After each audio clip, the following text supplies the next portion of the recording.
that people who are being discriminated against in every aspect of life because of sex, because of ethnic background, because of whatever you like, nationality, etc., etc. That people who are today faced with disease, impoverishment, will be ignored and not integrated into a larger movement that can connect with environmental issues. It is all very good and well to sit around and indulgently in the beautiful and balmy palm trees of California talk about the animal world and our part in it, which we truly are part of, how we have to defend the ancient forests from lumbering magnates, which we should do. I love the ancient forests. I've traveled through them. I've hiked them. How we must prevent damage to certain riverways through dams. How we must stop roads, which is all laudable. Every one of these efforts are laudable. How we have to prevent nuclear power plants, all very laudable. But do that without paying attention to what is happening to our cities.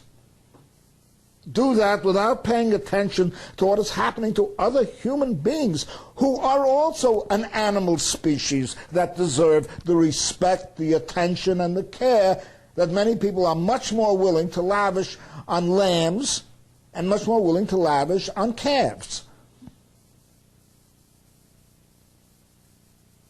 And if we detach ourselves as an upper-class, relatively privileged movement from the needs of people and fail to show the relationship of their problems to the very forces that are undermining, social forces that are undermining the present environment, then we will not only become an irrelevant movement, but will become a rather spoiled and self-indulgent movement.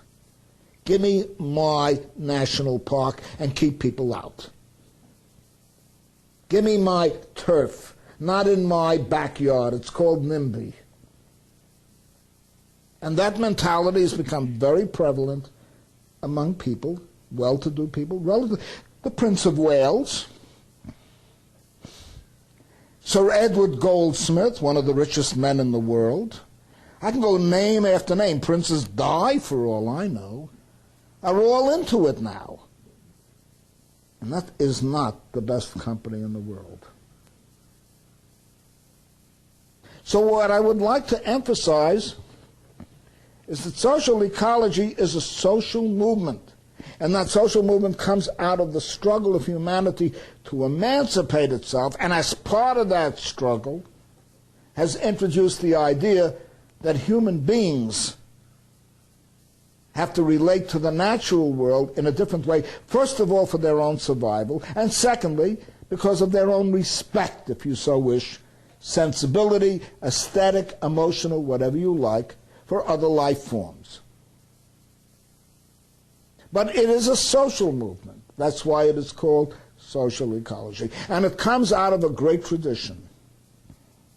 It comes out of the struggle that occurred during the Enlightenment to emancipate humanity from mysticism, from the oppressive forces of many religions whose clerics dominated people and kept them in ignorance, even exploited their ignorance.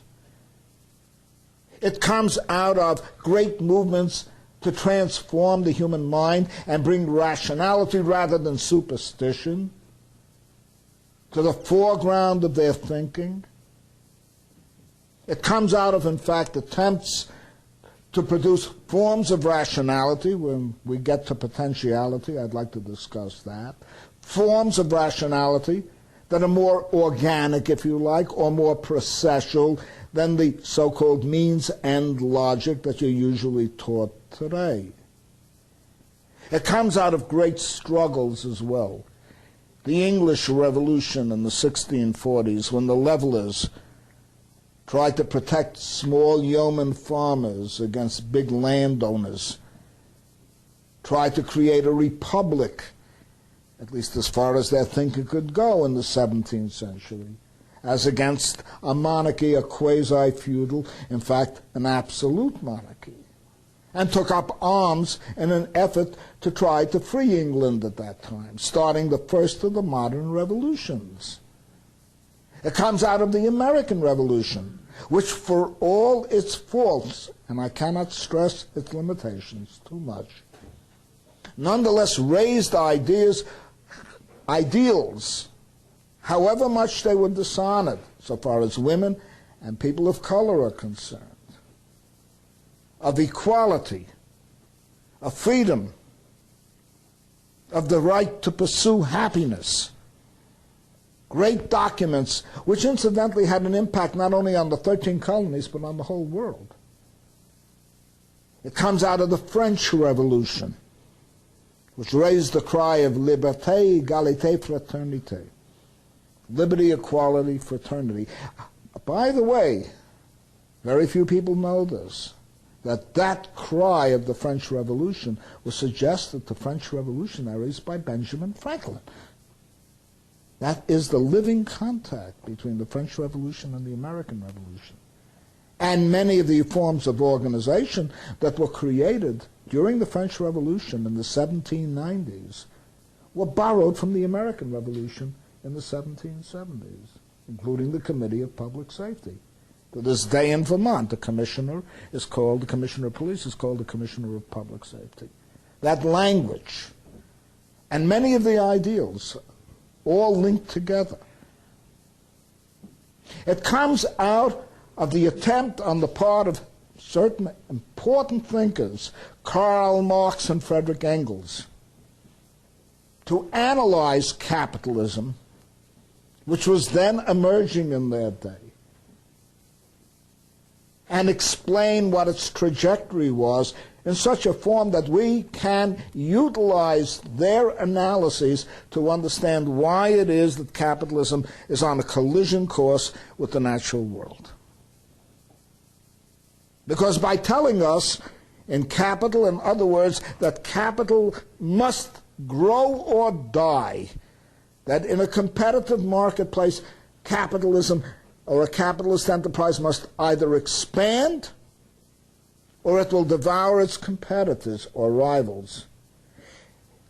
This growth imperative, not an impulse, not a state of mind, something that is absolutely necessary to be a capitalist. If you don't grow, you're going to be devoured.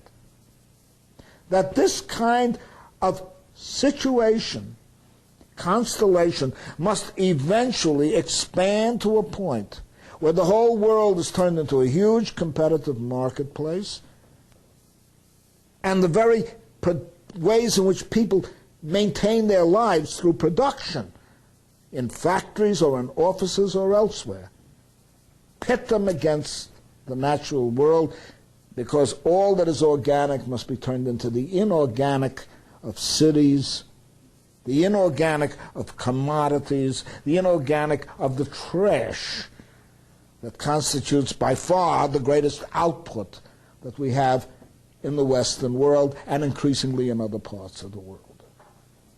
Trash. This is not a throwaway society, it is a trashy society, which turns turns trees into toilet paper or advertising paper, which turns soil into sand,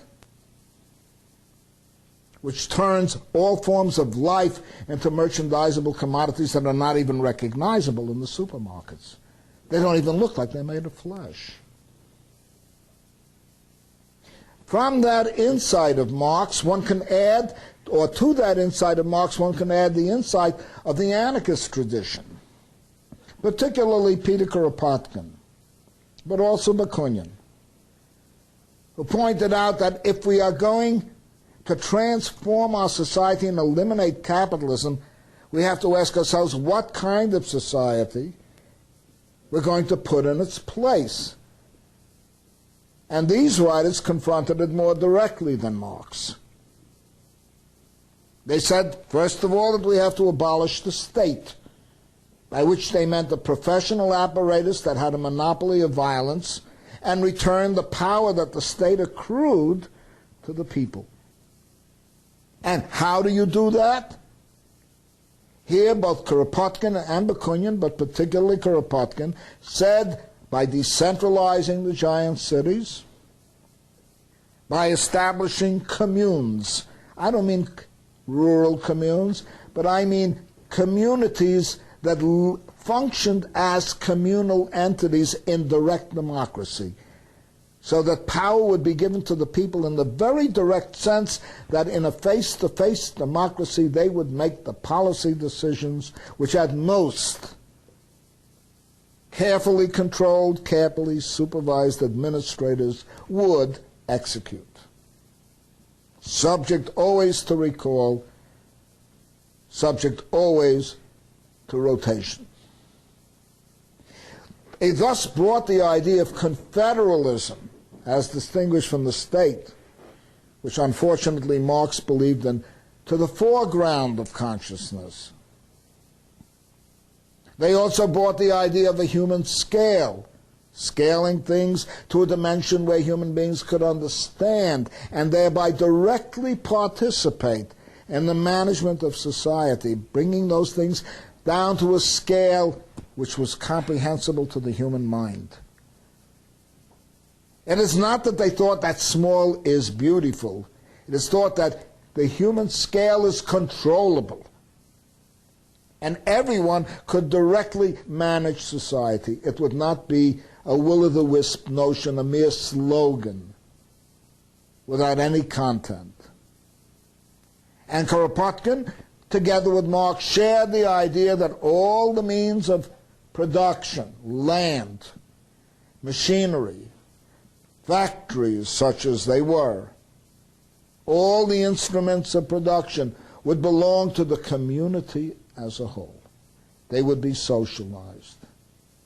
None of these ideas included tyrannies of the kind that emerged in Russia and that had nothing in common either with socialism, anarchism, or for that matter Marx or Kropotkin. That is a separate historical question that must be completely distinguished. What happened in Russia, the so-called existing state socialisms, as they have been designated, that must be distinguished completely from the great revolutionary tradition, which above all was democratic and egalitarian, not oligarchical and totalitarian.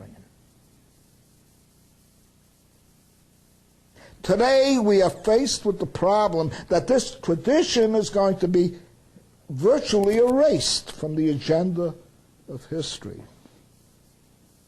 We are faced with the problem that there is no conception of what history is at all.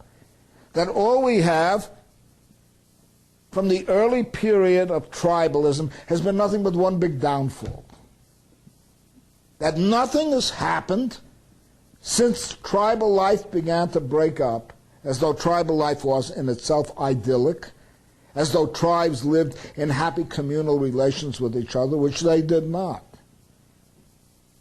We are faced with the fact that a new kind of mentality is being fostered in the universities, which argue that civilization itself is a disease, that the trajectory of the human experience over the past 10,000 years has been from gathering flowers and hugging and kissing each other to one of unending and unmitigated warfare and bloodshed. That nothing has been achieved at all, and that what we have to do in one sense or another is go back to this primeval state, strip ourselves of technology, live simply in the sense that a great deal of our time is devoted to labor-intensive activities, and after being thoroughly exhausted, we will probably get together and try to convene a polis, a democracy. Well, try it. I did. I worked in a foundry for 8 hours, way back in the 1940s, and when I came home, the only thing I could do was sleep.